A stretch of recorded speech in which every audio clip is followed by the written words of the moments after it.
Pwede yan, dun sa damit mo. Cheap dyan, pero ayoko. Bakit? Kasya ka naman dyan, dyan ah. Maganda yan, promise. Terno pati sa ano mo, damit mo. Ikaw na lang nasa loob. Tsaka di tayo kasi dyan. Hindi rin. Ikaw lang naman sa loob. Sa labas lang ako.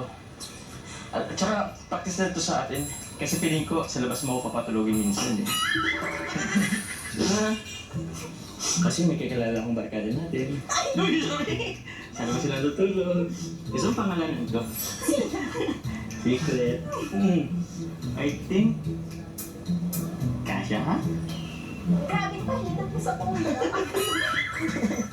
Okay na kaila?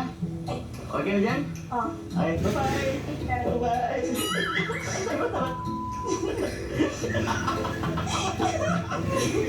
Ako na talansado, bro.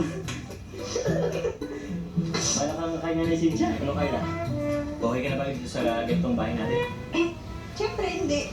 Kailangan mong pagsikapan yung malaking bagay. Ayaw ba siya malit lang? Kasi pag malaki baka hindi tayo magkita-kita. Okay naman lang kahit malit lang. Depende.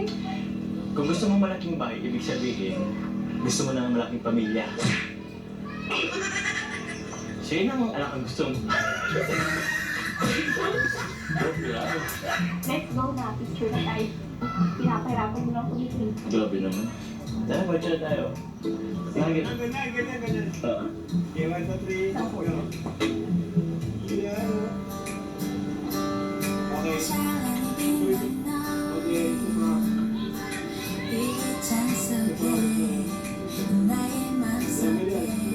Okay, ganyan. Tapos, lumata mo lang yung ano mo. Ganyan.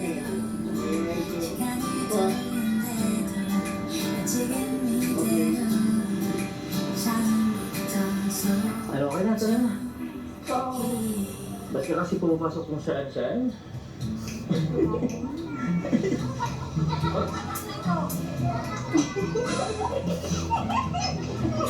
sinogay lang ako nakakalawa.